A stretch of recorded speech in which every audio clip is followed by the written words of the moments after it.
Flying J Truck Stops alters its plan for the Thunder Bay area. City Council gets set to look at a new pet bylaw. And Pamela Wallen's Senate expenses go under the microscope.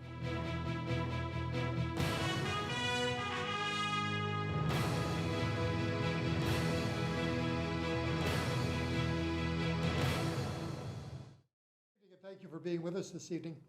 9 years after their proposed truck stop sparked a rash of opposition, Flying J officials have announced a new plan to set up shop in the Thunder Bay area.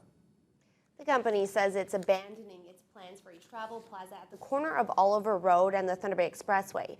Instead, the Pass Lake truck stop is being converted into a Shell Flying J franchise. Jonathan Wilson reports.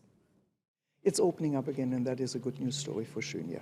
Shunya Reeve Maria Harding says she's excited to end the speculation and confirm that the Pass Lake truck stop, which has been closed for the past 2 years, will be reopening under a new name. It has come to the municipality's attention that the Pass Lake truck stop will be reopening probably before Christmas. The owner is not quite sure yet if everything will be in order by that time. It has also come to our attention that the truck stop will be officially known as the Shell Flying J. The name Flying J has been synonymous with controversy in Thunder Bay since the U.S.-based company first announced plans in 2004 to build a travel plaza at the corner of Oliver Road and the Expressway. City Council approved the $7 million project unanimously, but neighbors fought the development for years before finally reaching a compromise in 2007. In 2008, Flying J went into bankruptcy protection in the U.S. and then merged with Pilot Travel Centers. The company has hinted several times that it would soon move ahead with construction. But now, Pilot Flying J spokesperson Sharon Donnell says they are no longer planning to build at that location. And she confirms that the owner of the Pass Lake truck stop, Ron Parcher, is rebuilding that facility into a Shell Flying J. And it will be operated by the owner of the property. It will be an independent operator. And it's a good news story for Shunya. It's a good news story for the traveling public. And a good news story for the people who are looking for work in our area. The company has over 500 locations across North America, with the nearest ones being in Kapuskasing to the east and Winnipeg to the west. Parcher had previously secured a special permit to allow his truck stop to access the new 4-lane highway being built between Thunder Bay and Nipigon. It will be the only gas bar located along that 110-kilometer route.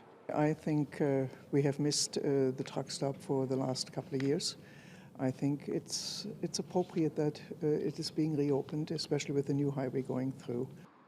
There's no word yet on what Pilot Flying J plans to do with this 20-acre property on Oliver Road, which they purchased for $1.3 million. The neighbors who oppose the development tooth and nail say they're pleasantly surprised by the change of plans. They say Pass Lake is a perfect place for a truck stop, and they wonder why Flying J didn't just locate there in the first place. Jonathan Wilson, TBT News. A Thunder Bay man will spend 90 days in jail for possessing more than 1,700 images of child pornography. 46-year-old Michael Todd Payne was sentenced today at the Ontario Court of Justice to 3 months in jail and 1 year probation. Payne was charged by city police in January and pleaded guilty in June to possession of child porn. A second charge of distribution of child pornography was withdrawn. A joint submission for sentencing from the Crown and Payne's lawyer was accepted. He is also prohibited from attending any parks, playgrounds, schools, daycares, or other places where children under 18 frequent. Payne is free on bail but was taken back into custody this morning.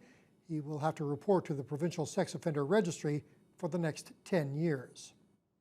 Some residents of North Hill Street were witness to an unusual and disturbing sight last night. At around 8 o'clock, neighbors found a seagull stuck 25 feet in the air on a piece of fishing line draped across the street. Olivia Breton had just put her dogs out when she noticed a group of people standing on the street.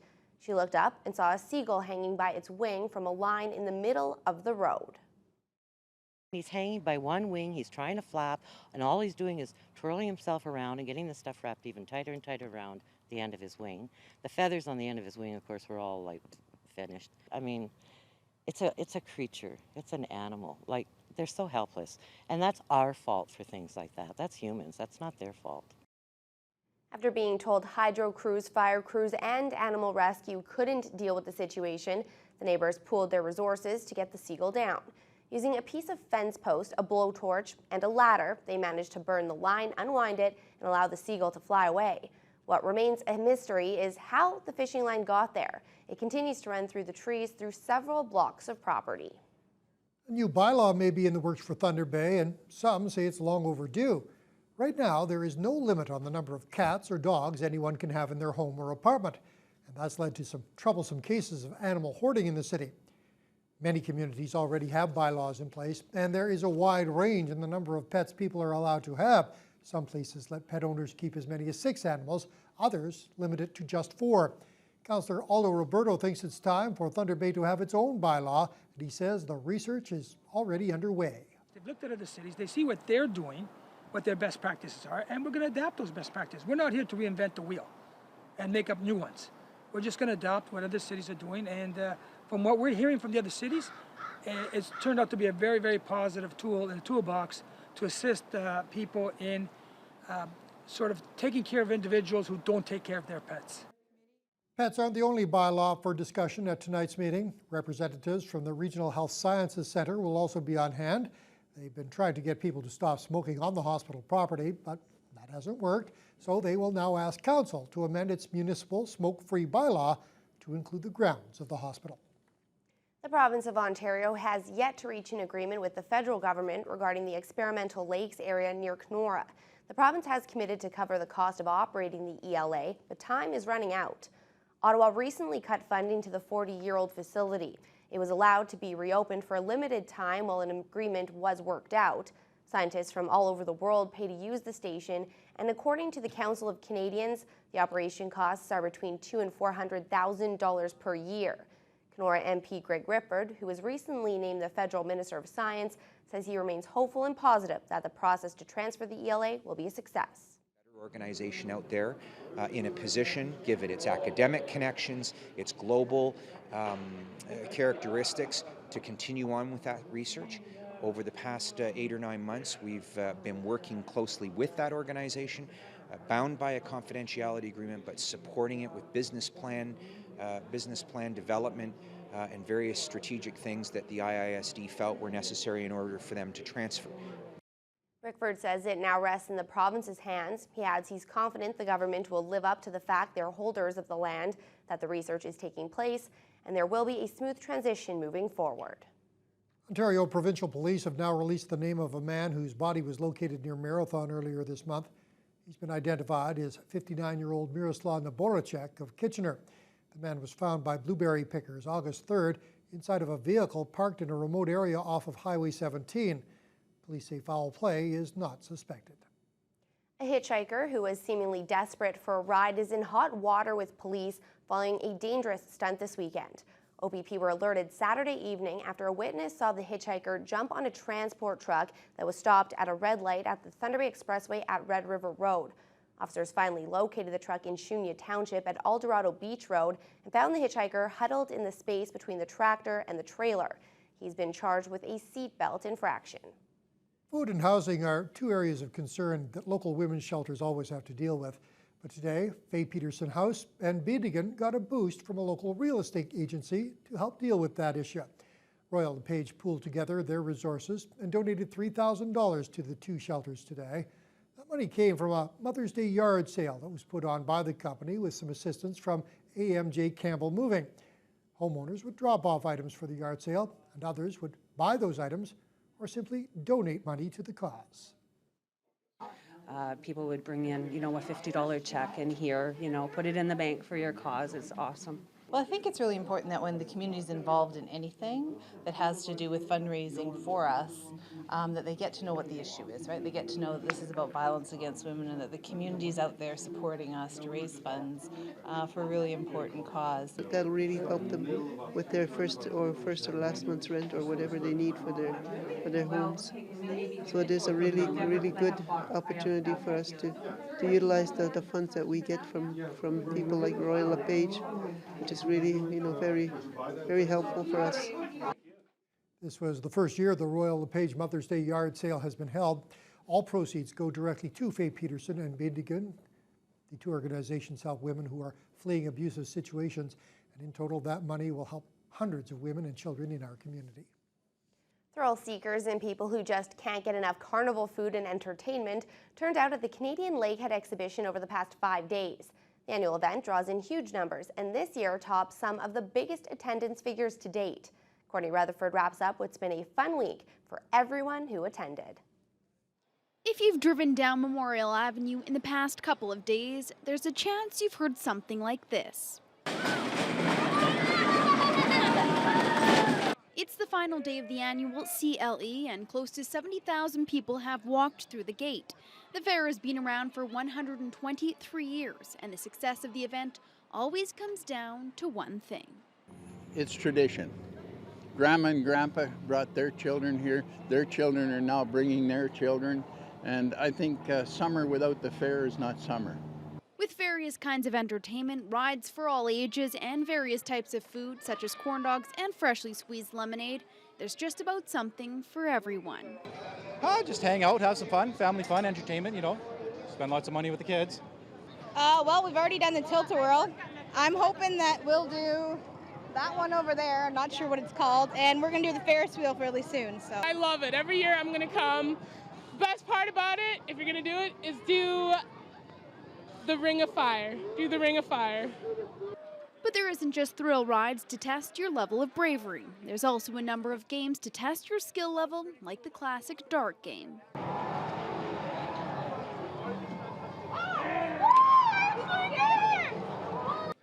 With a number of prizes to be won from small to large, there wasn't a shortage of games to try to win one. Prize or no prize, those we spoke with have enjoyed every minute. I like the Ferris wheel. Why the Ferris wheel? It's fun. It's really fun. How come? Because all the rides are scary, playing games all around here. The Zipper, Skymaster, Starship 2000, Rock and Roll, Ring of Fire, and the Yo-Yo. So you're pretty brave then. I think it's important so we can all get together and all go on all the rides together. The youth stage has provided 21 small bands the opportunity to come play in front of a number of people throughout the past couple of days. To cap off the entire event, Harlequin was the final act to grace the main stage. The doors close until next year around midnight. Courtney Rutherford, TBT News. Live from the Rock Folk Festival this past weekend with a lineup of over 20 performers over 3 days, there was definitely something for every music lover to enjoy. Tara Allaire reports. Thousands flocked to Red Rock's Marina for the 11th installment of the Live from the Rock Folk Festival. Held on the shore of Lake Superior, the festival featured everything from jazz to blues to country to folk music on 4 stages. Renee Lamoureux is one half of the country pop duo Keith and Renee. The Winnipeg-based band have been together for 16 years and play festivals throughout the country. It was their 4th appearance at the festival, their last being in 2006. Lamoureux says it was great to be back in Red Rock. If anything, it's bringing back a lot of good memories. So yeah, the vibe here is always so relaxed, and it's a great place to just get away. And yeah, coming back here, I'm just remembering all of those good times. So it's pretty great. It's nice, it's family oriented, and you can really hear the music and people telling stories, and I think that's really important, and that's what you get out of coming here for sure. Jennifer Ives took over as this year's artistic director and put together a fantastic lineup of artists. She says the help of dedicated volunteers and the community have made the festival a success for the past 11 years. One of the performers last night said, Red Rock and the people at this festival are incredible. People come up to us and say that they loved our show, that they're so happy we came, that is there anything they can do? Always thinking about how to make it better for everybody. And for me, that's what's magical about it, is that it's a community, not just an event. The festival included an artisans market, camping, Voyageur canoe excursions, and children's programming. Ives says there's something special about the town of Red Rock that keeps people coming back.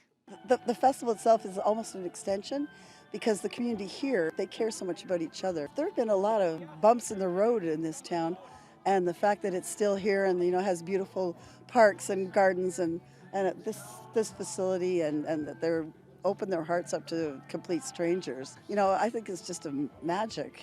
Tara Allaire, TBT News. Massive turnout this weekend for an absolutely filthy time that also raised some big bucks. Thunder Bay's first ever Dirty Girls Mud Run was a perfect outdoors event, according to run organizers. Charlotte Brown is still surprised at the number of those who signed up and came out to watch. Those taking part may have felt like they were doing military training, and that may be because the 16 obstacles were designed by the Lake Superior Scottish Regiment. Some fairly unique obstacles that they're very familiar with through their own military training, but how they translated them to the piece of terrain that we used out at this old barn and the farm field behind was quite creative. We had 150 teams and 750 racers, but everything went really smoothly and no injuries. Everybody having happy, smiley, muddy faces at the end of it. So I think we're able to make it bigger for next year, or at least that's the plan. The goal, on top of having a dirty good time, was to raise about $100,000 for the Canadian Cancer Society. But some last-minute sponsors stepped forward, bumping the final tally to $200,000. Congratulations to the organizers. Great event, by the way. Could have got a little muddy out there earlier today on the weather front. It was just wet to start the day, nice and sunny for the afternoon. Could get wet again though, right, Matt? Yeah, that's exactly it, Barry. Kind of some pop-up showers this morning that we didn't really know we were going to see, again, until this morning, until about they happened. And we do have a chance of showers early this evening. I'll get to that in just a second as you have a look at the radar for the past 24 hours. There are those showers that moved in over the course of the day, pop-up showers depending on where they were and depending on where you were in the city or in the region. But those did get a little bit wet this morning, not too much rain, mostly showers across the region. Today, Thunder Bay, across the region, beautiful temperatures right now. As Barry just mentioned, lots of sunshine, a few clouds here and there. But out western part of the region, Fort Frances, 20 degrees. Red Lake at 21, as you did, Sioux Lookout, 19 as well. Big Trout Lake, 13. Marathon as well. They're the chilly spot, 12 degrees actually right now in Marathon. So they're not liking that so much, but that's okay. As we have a look, Thunder Bay, partly cloudy skies. We hit a high of 18 degrees today. Not too much wind to speak of, very minimal. But again, beautiful conditions this afternoon. So hopefully you got a chance to go out and do something. Maybe not cut the grass because the grass was probably a little bit wet, but that's okay. As we have a look at tonight, again, we have a 40% chance of showers early this evening. That will dissipate by about 9, 10 o'clock tonight, but it is going to get chilly. 7 degrees is the low for tonight under mainly clear skies. Again, not much wind to speak of at this point, but it will be interesting to see. Grab an extra blanket. You might need it tonight. As we have a look at Tuesday, a lot of dry air coming down from the prairies through the Arctic. That's going to keep things pretty nice for tomorrow. But as we move into later in the week, it's going to be pleasant. But as you see, we're going to have a risk of a thunderstorm, possibly some showers. That's going to push down into the region for late week, Friday, maybe Saturday, Sunday. But I will have more details on that coming up in the news hour in just a little bit. All right, thanks very much, Matt. Well, the latest chapter in the long-running Senate expense scandal played out today. We'll have details on that story and more for you as your Monday News Hour continues. Issues are mainly about travel, dinners, and other expenses, often between Toronto and Guelph, where she was the chancellor of the university.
Senator Pamela Wallin's expenses are the hottest topic in Ottawa today.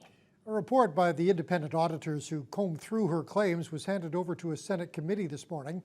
And sources say the Saskatchewan senator is already promising to repay the full amount the report says she owes. Julie Van Dusen has the details. This morning, 3 senators and staff met with auditors to hear their findings on the expense claims of fellow Senator Pam Wallin. Other than this brief photo op, it all happened behind closed doors. Hopefully, the Deloitte audit will show us a clear way. The clear way through the maze of trip expenses Pam Wallin has claimed since being appointed to the Senate by Stephen Harper in 2009. Wallin has already voluntarily repaid $38,000. But CBC News has learned the audit identified up to $140,000 worth of ineligible or questionable claims. The issues are mainly about travel, dinners, and other expenses, often between Toronto and Guelph, where she was the chancellor of the university. Sources tell CBC that Wallin also made an attempt to retroactively change her expense reports, and that 3 of her 4 assistants told the auditors they saw examples of this. Auditors leaving the briefing wouldn't confirm any of this. No comment. And senators were reluctant to reveal what they saw in the 95-page audit, or if the findings could involve the police. But in fact, the RCMP can see the report. It'll be public, and the RCMP, if it wishes to, it'll be online, as I understand it. RCMP can look at it and make a determination themselves. Months ago, Stephen Harper defended Wallin over allegations of misspending. I've looked at the numbers. Her travel costs are comparable to any parliamentarian traveling from that particular area of the country over that period of time. But the Tories have since cut her loose. She now sits as an independent senator. Sources say Senator Wallin plans to pay back all of the money with interest, even though she disputes the findings, arguing that the auditing firm is applying new rules retroactively. Julie Van Dusen, CBC News, Ottawa. Toronto Mayor Rob Ford is once again at the center of a controversy. New cell phone video has emerged that appears to show him at a street festival slurring his words. Stephen D'Souza reports this is not the only bit of Ford news raising eyebrows. Good guy, man. He's solid, man. A guy on a night out, or a mayor visiting a major city event. When it comes to Rob Ford, the answer, like the video, isn't clear. Did I have a couple of beers? Absolutely, I had a couple of beers. But you know what? I had a good time. I think things are getting blown out of proportion. Witnesses say Ford appeared drunk and slurred his words at the Taste of the Danforth Festival on Friday. Ford addressed the issue on his radio show Sunday. If I offended anyone, you know what? I apologize, but I didn't. I don't believe I did offend anyone. I'm not driving. I'm not driving. On Friday night, people asked the mayor if he had been drinking, but today Ford wasn't in his office, leaving the deputy mayor to discuss the videos. I thought they were inconclusive. I really couldn't determine a lot of what was being said and who was saying it, actually. It's not the first time Ford has faced questions about drinking at public events. We found a mixed reaction to Ford's Friday night. He's a clown. It's an embarrassment to the city. I mean, what else can you say, right? I think that a lot of nitpicking now with all the issues that they're bringing up. It's his actions that speak louder than words. And when the words themselves are slurred, I think it's embarrassing for the city. I didn't think it was that bad. I thought people exaggerated their... News also emerged today that Ford visited the Metro West Detention Center in March, arriving well after normal visiting hours to visit this man, 43-year-old Bruno Bellissimo, a childhood friend.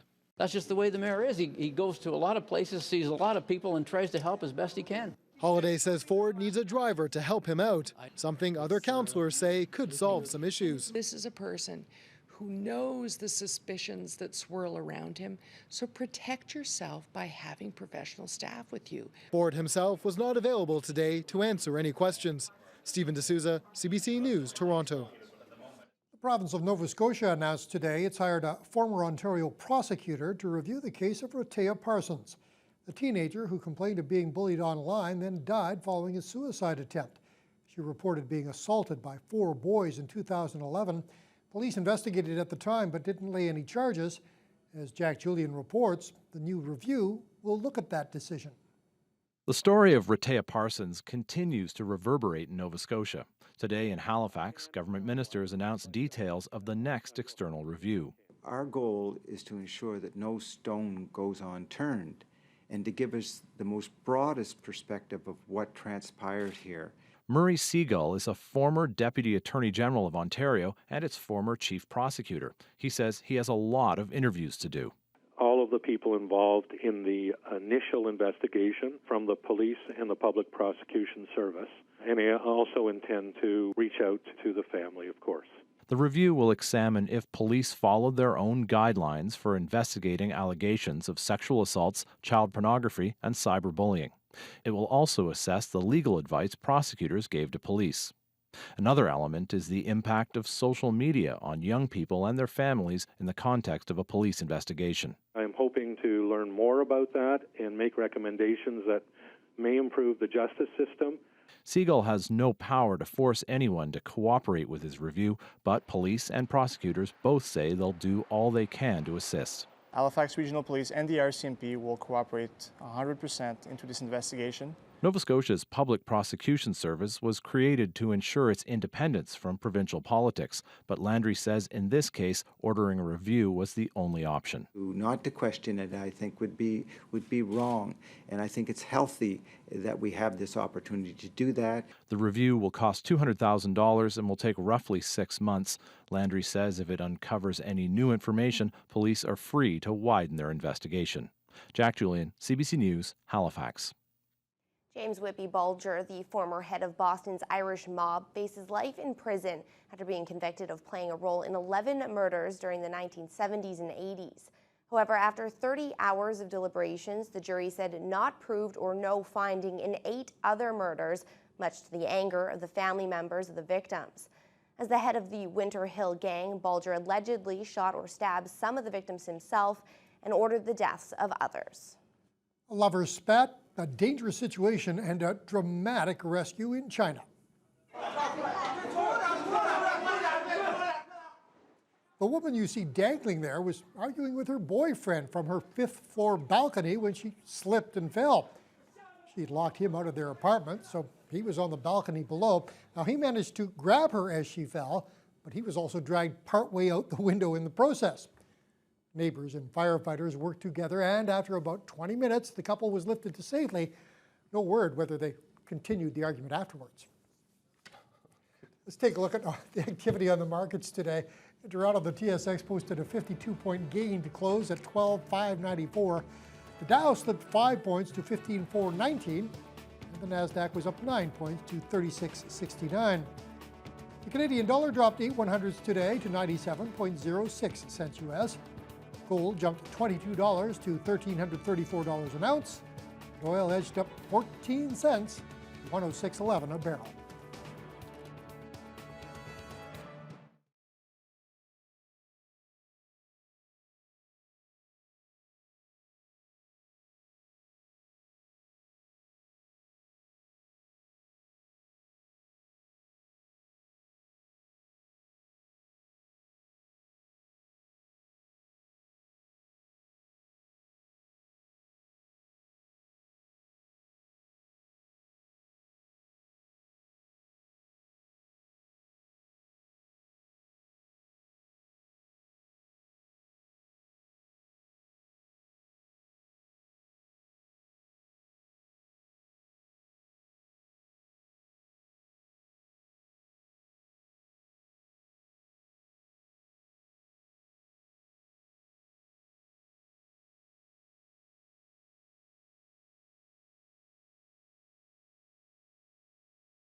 Matt Scooby doing double duty for us this evening, and we start off tonight's sports report with some sad news. Yeah, it really was a tragic day out in New Brunswick today.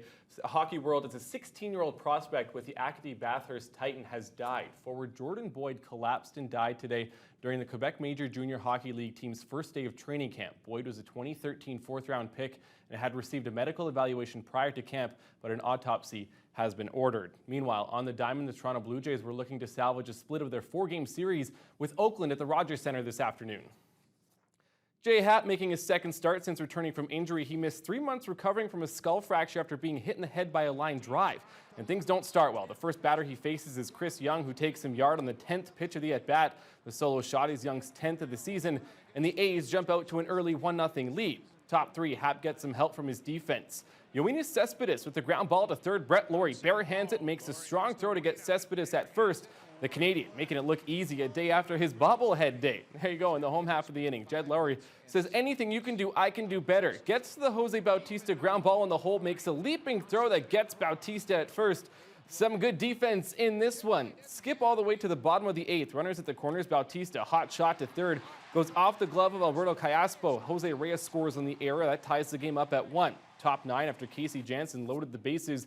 Callaspo makes up for the earlier error and rips the Janssen offering to the corner in right. 2 runs come around to score on the RBI double, and Oakland retakes the lead. It's 3-1. Next batter is Stephen Vaught.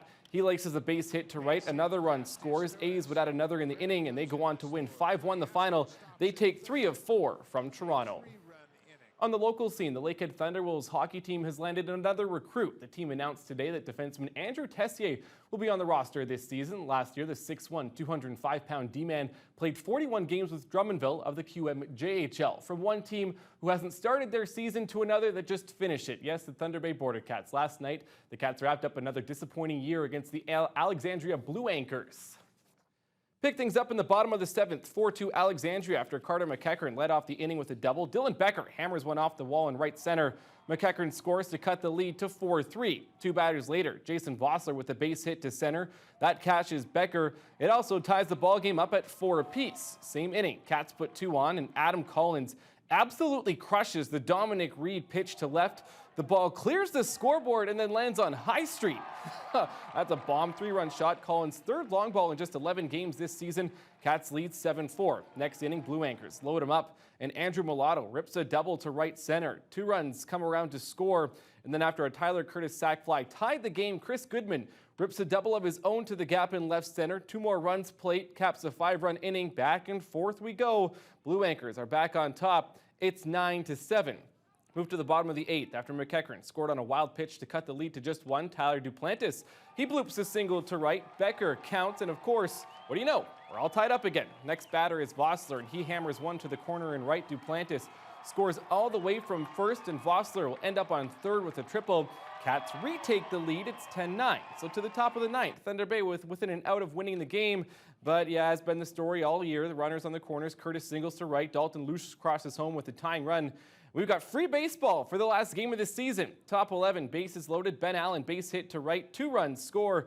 Blue Anchors would add 3 more in the inning, and they go on to win 15-10 the final. So Thunder Bay finishes the second half with a record of 8-27, worst in the league. After the game, Cats manager Dan Holcomb summed up what was a disappointing year.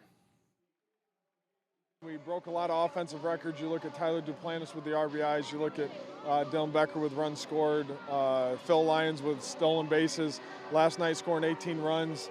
I mean, we had a great offense all year. The fans knew we were going to put up runs every single game, so it was going to keep us in a lot of games. But one thing we got to get better on for next year is pitching. We got to bring in some guys who are going to throw strikes, going to be able to pound the zone, and going to be able to, really compete on the mound for us. And if we can get that with the offense that we have, we're going to be all right next year. On the hard court, it was a fantastic week for Canadian tennis. Not only did Milos Raonic make it to the final of the Rogers Cup in Montreal, but he had to get through fellow Canadian Vasek Pospisil in the semis. It was the first time in decades that let alone 1 but 2 Canadians were in the spotlight at the national tournament. Yes, Raonic lost to Rafael Nadal, but as Alison Northcott explains, he's taking Canadian tennis to another level. It was with great anticipation and high hopes that fans entered the stadium, ready to cheer on Canada's top player. Everybody's pumped. It's It's a big deal. So I'm excited to see the Canadians in the final, absolutely. I'll be cheering for the Canadian, but I think it will be tough. After all, Raonic was the underdog, facing off against one of the best players in the world. With 12 Grand Slam titles behind him, Rafael Nadal was a force to be reckoned with. It comes into this match. And despite support from fans, in the end, Raonic couldn't keep up. Nadal defeated the Canadian 6-2, 6-2. The most important thing with today is I sort of tried to create a little bit too much. I sort of tried to go for a little bit too much. I didn't stay within myself, and that's not how I need to play. A disappointing loss for Raonic and his fans, but their support didn't waver. Of course I wanted our homeboy to win, but I thought it was a great game. We would have liked a more tight game, but I mean, we're very proud of Raonic. I mean, he's got a great future in front of him. Even though he didn't take home the cup today, Raonic nonetheless helped propel Canadian tennis to new levels this weekend. The last time a Canadian even reached the final was more than 50 years ago when Robert Bédard won the cup in 1958. They've been waiting for this for years and years, and it was more than time that that train got passed, and I wanted somebody to take my place about 50 years ago. In yesterday's all-Canadian semi-final, Raonic's win over Vasek Pospisil propelled him into the top 10, the first Canadian male player to do that ever.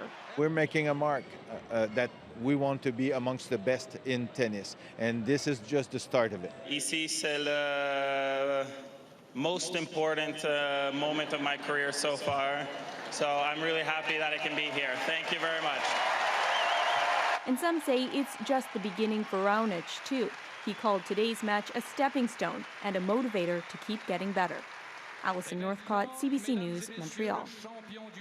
To the links, let's go back to the PGA Championship in 2011 in Atlanta. In the final round, Jason Dufner was standing on the 15th tee with a 5-shot lead over Keegan Bradley. Not only did he watch that lead evaporate over the next 4 holes, he lost to Bradley in the 3-hole playoff that followed. Pretty heartbreaking. Yesterday, Dufner entered the final round of the PGA Championship a shot behind leader Jim Furyk, and he was hoping to avoid any such drama in a quest to capture his first major title. After a birdie on 4 to tie for the lead, Dufner on the par 4 5th.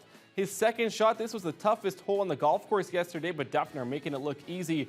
He stops within a couple of feet. That birdie gave him the lead to Furyk, the 54-hole leader. His only major came back in 2003 at the U.S. Open, but on 6, he gets the birdie putt to drop from a different area code.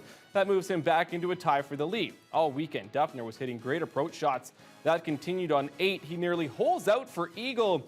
The kick-in bird put him back on top by 1. Henrik Stenson, meanwhile, trying to keep pace with the leaders from the rough on the par 5 13th. He's going to roll his second shot up the fairway to the edge of the green.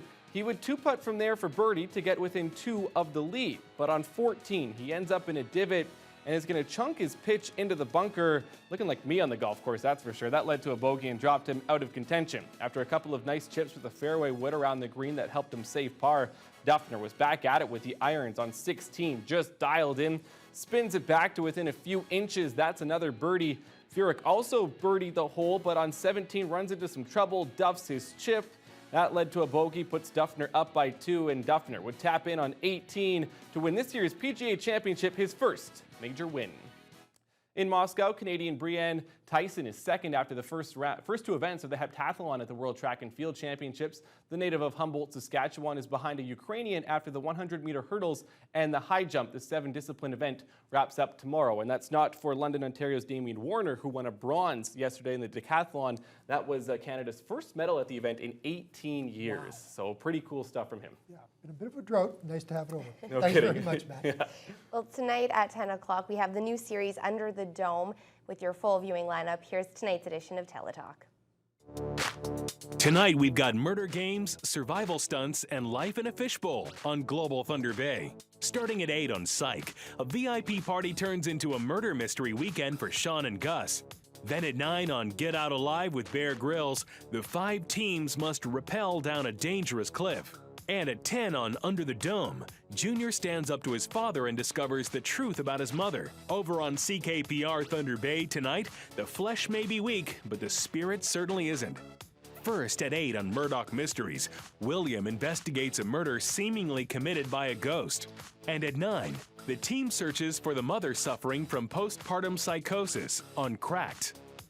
Teletalk is brought to you by Points, the traffic ticket specialists.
Well, despite some showers earlier this morning, things are getting very sunny outside, and it's looking like that's going to continue, Matt. Yes, indeed it is, Holly. That's the good news, right? Despite all the rain we've had, it's finally nice to have some sunshine and some beautiful temperatures.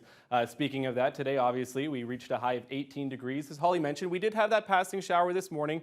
We could see that again a little bit later tomorrow, but I'll get to that in just a second. It was beautiful today, 18. Again, very little wind to speak of, partly cloudy. Let's have a look at what's happening across the country as we stand right now. Vancouver and Prince George, 22, 26 degrees respectively. As we move into a little bit more west, Edmonton and Calgary, both 22 degrees. There is a severe thunderstorm warning, though, for the southern parts of Alberta, also into the BC interior right now. Some of those spots are already seeing torrential downpours, so we'll keep our eye on that. But again, those parts of the region are going to see some rain either right now developing or tonight. As we move into the prairies, Regina 23, Saskatoon at 26.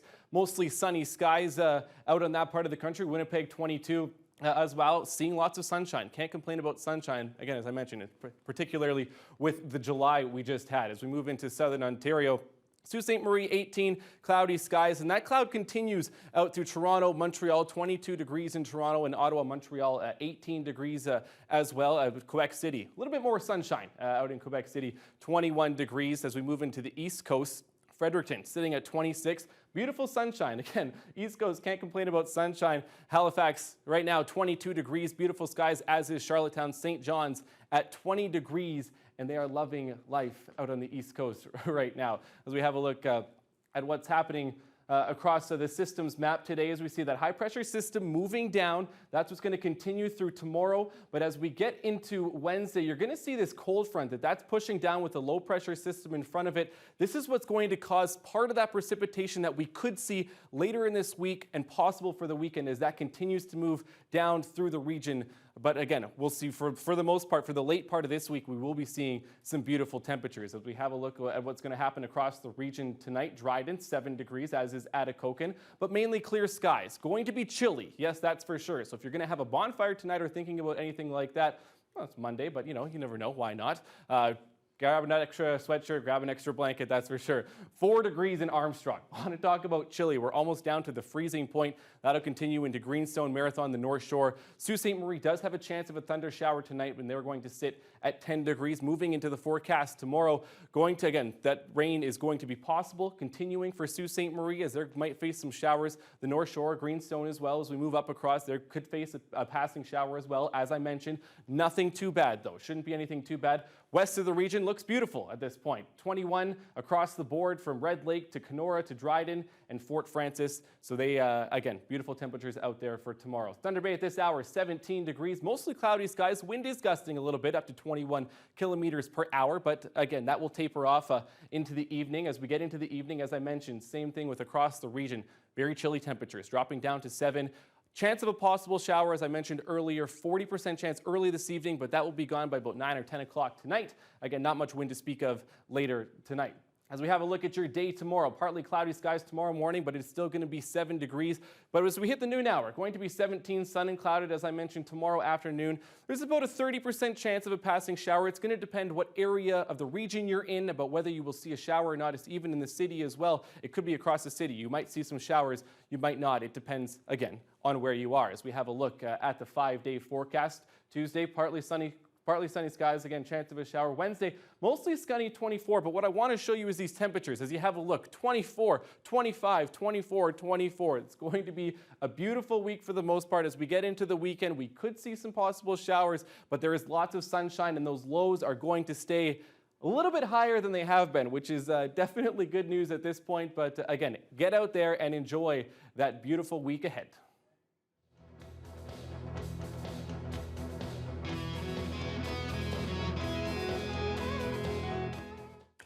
Well, in a summer in which we've had a situation where sunshine and warm weather is at a premium, most of us have been watching the weather forecast just a little bit closer.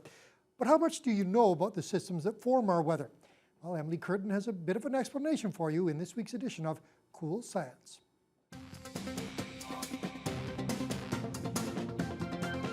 Summer is here. And that means that you're probably starting to plan lots of really fun outside stuff. Now, the first place that most people turn to when planning some kind of outdoor fun is the weather report. I have a really cool demo here that can help us understand what's happening in our atmosphere. Let's pretend this bottle is our atmosphere. Our atmosphere is made up of a mixture of gases, oxygen, nitrogen, and there's also water vapor. In our atmosphere, there's a lot of air pressure, so I'm gonna add in some high air pressure. What's happening in there is the temperature is getting higher, the pressure is getting higher, and the water is starting to evaporate. Now I'm going to pop the top and let's see what happens. Now that there's low pressure inside of the bottle, all of those water molecules have cooled down and turned back to liquid, so they've condensed. If you hear on the weather report that there's a high pressure system moving in, then you know it's going to be sunny and beautiful outside. But if you hear that there's a low pressure system, then you probably want to plan to stay inside and play some board games. Now that's cool science. For more information, visit tbnewswatch.com. Hey, Matt, now you know where the clouds come from. Absolutely. Very informative. Pity our poor politicians always trying to find new and exciting ways to reach out to the public. Some of them, not such a good idea. We've got one example for you coming up right after these words.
Well, he looks every bit the part of a taxi driver, but this is actually the Prime Minister of Norway.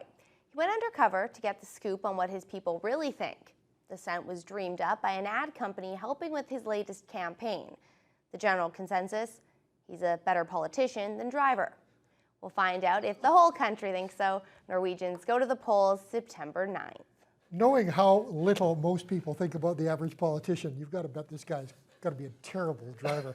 Second question is, how many of you folks want to see Stephen Harper picking you up at the airport in a taxi? That'd be really interesting, to say the least. I have a couple Necessarily questions, but no. Good. Yeah, lots of questions. Let's recap our top story of the day.